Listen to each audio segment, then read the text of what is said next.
This is Michael Foley. He is a college student. I'm interviewing him for my senior project, and I have a few questions for him. So, Michael, what college do you attend? I attend University of Virginia. I'm currently a fourth year there. We call them by the year, not their actual senior sophomore. That's just a tradition that we have at University of Virginia. Would you do anything different than what you've done, like going to UVA and everything like that? Well, I've actually been pretty content with my decisions now. I applied to only three colleges, and I really wanted to go to the University of Virginia.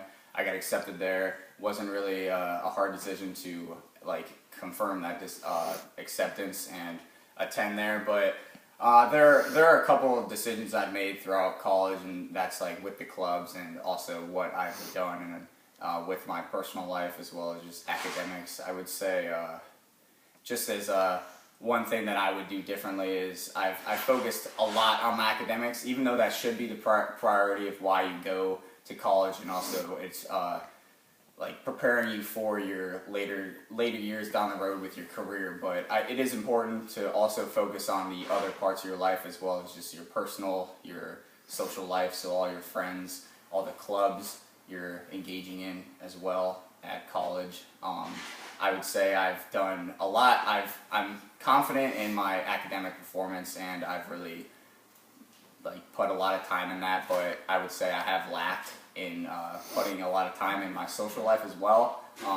So that's something I'm improving on in my fourth year, spending a lot more time on my own life, making sure that I'm happy and not focused too much on other things.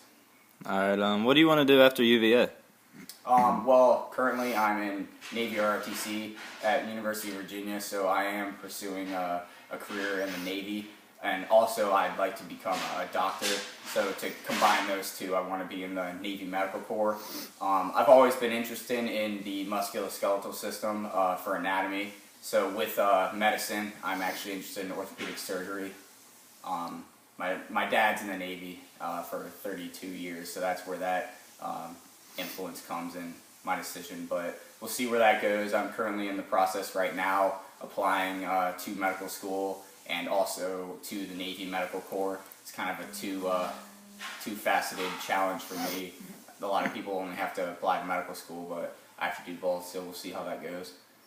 What are some roadblocks and setbacks that you've encountered in pursuing this career and just in life in general? Well, like I said, I'm pursuing medical school, but I'm also want to serve my country in the Navy. So that's definitely a challenge right there to want to do both. And with ROTC, so that's another decision. I wanted to do ROTC and become an officer, and with that, it comes with certain requirements, and that's the unrestricted line where you have to become like a traditional Navy officer, and Medical Corps isn't usually one of those. So that's a challenge right there, is trying to become one of those. They only pick about 2 people in the country out of all the universities. So to be one of those 2 people, that's a big challenge right there. So I might need to reconsider my goals and aspirations, and might need to find a different avenue to be able to get that career. So I might end up just in the Navy, and then later down the road, maybe 5 years later, I could then pursue medicine. But that's definitely a roadblock. Also, just the classes. So trying to find the balance between my social life and academics.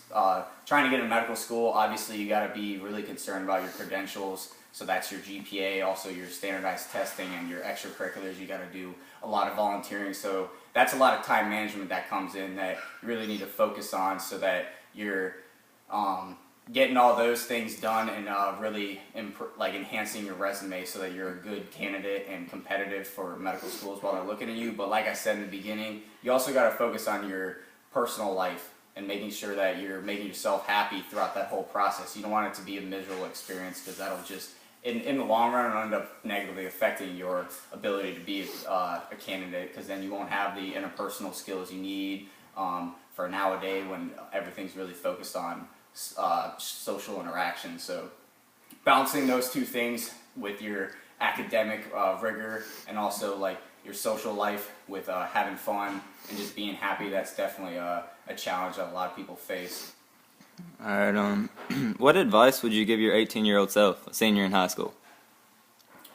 It would definitely be enjoy it while you have it. I played sports in high school, and going into college, I'm not playing sports, and that was a big thing I dropped, and like I miss it sometimes, but in a way, I still like my decisions that I made to pursue my career and really get me ready for later in life, and not and kind of move on from the high school days. But even though I would say enjoy that, sports was really big part of my life. I still play it for fun, but I miss the competitive edge that high school came. So really what you have now in high school, make sure you're enjoying what you're doing, and so you have the good memories that you have when you're in college and can look back at that. All right. What's your favorite joke? Well, it's very corny, but so why do they call it a walkie-talkie and they don't call a vacuum a pushy-sucky? I don't know. Well, that's the No. joke. Alright, never mind. Alright, you talked about why you chose to pursue the career. What are some pros and cons to the career and being in the Navy and like all of that stuff? Well, we'll go with Navy, and then we'll talk about medicine. So Alright. with the Navy, obviously the pros, it's going to be you're going to be traveling the world. You're also going to, if you like living on a coast, you're basically always going to be on a coast for the Navy. Those are a couple pros. I would say another pro, it's you're getting to be one of that less than 1% of the population that serves our country. So that's a really big pride that you can have after whether you do it for 4 years, whether you do it for a whole career. So that's something that you can really hold tight to you. Also, I would say just the leadership skills that you're going to develop through your career in the Navy. You're going to be in charge, as an officer, you're going to be in charge of a division of about, it can range from 6 people to 20 people. So you're going to be leading them, influencing them in their daily lives, and making sure that our Navy fleet is ready to go and always ready for whatever situation it is, whether it's humanitarian relief or if it's combating some piracy or whatever it is.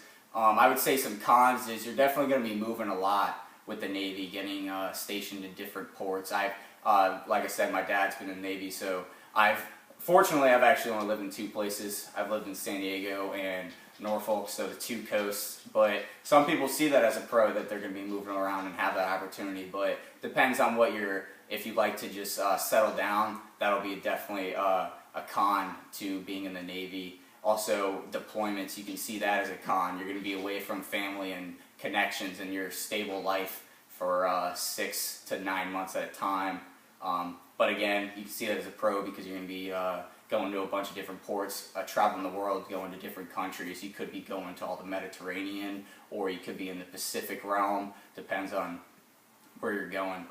For medicine, I would say definitely a pro. Again, you're going to be serving and you're going to be treating people. And really, the medical field is really about caring for people and making other people's lives better. So that's something you can really hold dear to you when you're going through your career as a doctor, whether it's a surgeon or just a general practitioner. You're just going to be caring for people.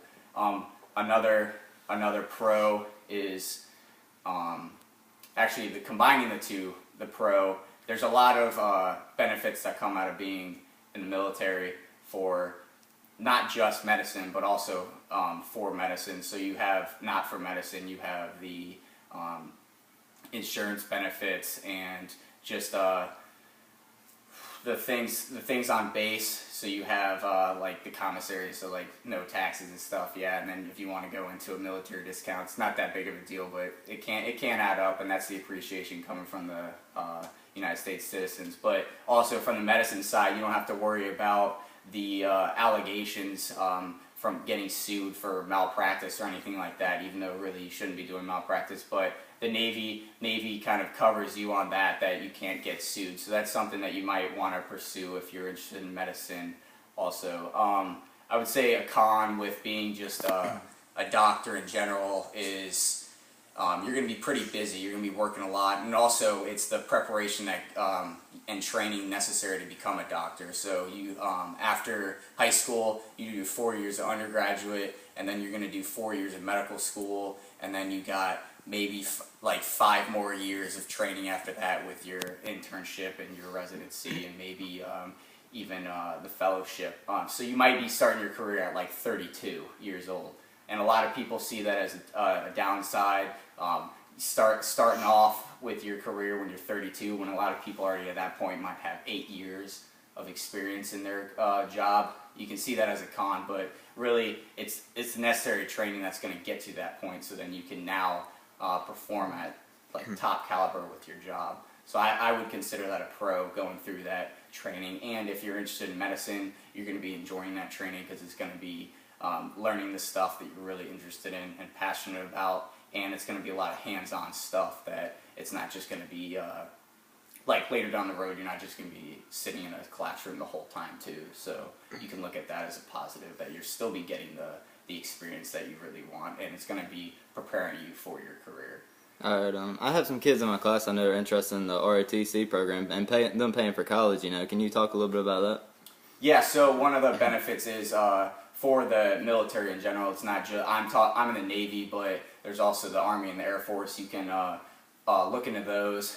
For ROTC, they pay for you to go to college with your commitment to them to serve the country for, depending on what you do, there's different sub-communities that you can do in the Navy, Air Force, Army, the same, but the requirements are usually about 5 years. It kind of turns out to be that each year they pay for, you give a year of service, so but they add on one too. So they pay for 4 years of undergrad, then you get 5 years of service.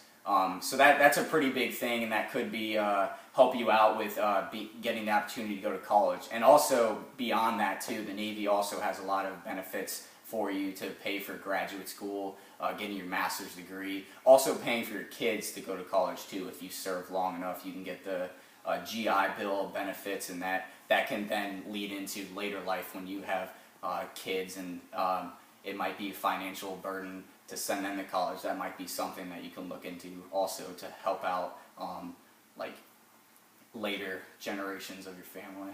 Alright, that's it. Thank you, Michael.